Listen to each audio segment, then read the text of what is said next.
Let's talk about dried red dates. So I've got a selection of dried red dates for today's show and tell. Dried red dates are also known as hongzhou in Cantonese and dajiao in Mandarin. In Chinese cooking, these herbs are one of the most common, fundamental, and favored herbs in the pantry.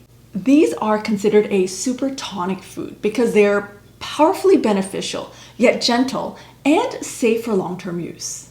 You can find these in soups, teas, desserts, stews, cakes, almost everything because they're that versatile. In Asia, this ingredient is so commonplace that you can find it everywhere on the street, literally, especially those herbalist shops that actually have vats of them lined up on the sidewalks. In the West, you can find them in most Asian supermarkets, specialty shops, herbalists, and definitely online. I'll give a few options in the description. So, what makes this red date so powerful? In general, dried red dates tonify or strengthen our qi and energy, especially in the stomach and spleen, which is one of the most important areas in traditional Chinese medicine. This is because it's actually the gateway to our nutrients. When we eat or drink anything, it needs to go through the stomach. And when we have good digestion, what that really allows is that absorption, that breakdown of the food and the drinks that we consume so that it can be used for other parts of the body. They also nourish our blood, which helps with fatigue and giving our complexion more color because of the blood coming to the surface and the circulation it creates. And is also amazing for post-menstruation and postpartum recovery. That's where the blood support comes in. So helping with restlessness, anxiety, and irritability. It's also really great to help promote more and better sleep. I want to talk about dried red dates without seeds and with seeds. So dried red dates without the seeds removed. So you can see here that the seed is still inside.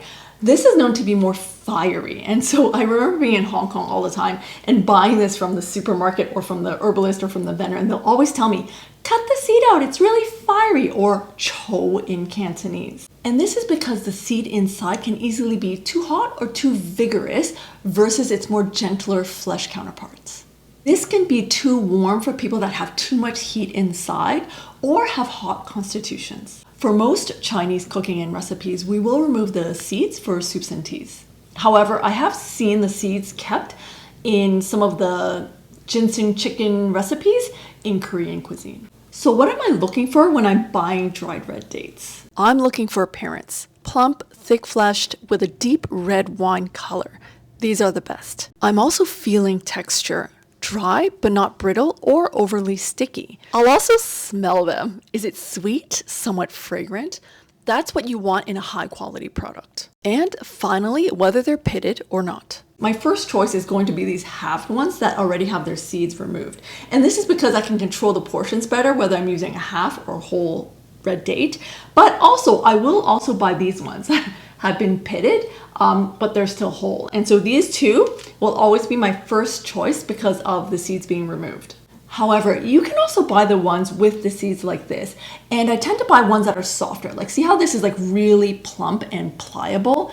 This makes it easier to be able to cut through the flesh to remove the seeds. Whereas the harder ones like this one, and you'll know when you hit them and bang them, and you can't quite squeeze them, are actually really hard to remove the seeds. In general though, the pitted red dates are a little more expensive than the ones with the seeds. This is because it just costs more because of the effort and time to remove the seeds. And they do come in different sizes. Some are actually this big, like the size of a plum, but I actually tend to buy ones that are a little more mid-sized or a little bit smaller, just so that it's easier to use for teas when I'm controlling the portions. Be sure to buy from a reputable or recommended source. This is usually the best and first choice for me.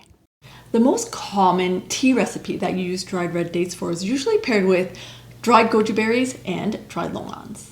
This tea is perfect for daily maintenance, fatigue, calming the nerves, and helping with sleep. Dried red dates are almost always added to warming herbal soups. It's like a must-have. It blends beautifully with chicken. I would avoid using dried red dates if you've got excessive dampness. And this is because sweet ingredients tend to create more dampness in our body, like phlegm. You'll feel this sensation like here if you eat too much chocolate or ice cream. And there's like the sticky, phlegmy feeling right in your throat. As well, if you've got too much heat in the body, like for example, running a high fever, yellow phlegm, a severe sore throat, or sometimes too many canker sores, like you'll feel your mouth a bit swollen, the tongue swollen, I would avoid red dates until things clear. Red dates are one of my most favorite ingredients to use and keep in my Chinese soup pantry. It's so versatile, powerful, but yet gentle, and it pairs with almost every ingredient. I often carry little baggies of these herbs with me when I'm traveling or on the go, and have this in lieu of coffee or tea. And I'll even carry this on my bike rides. The best way to keep your dried red dates, especially in drier weather, is just in a bin or a bag at room temperature. I'll keep these in my dry pantry.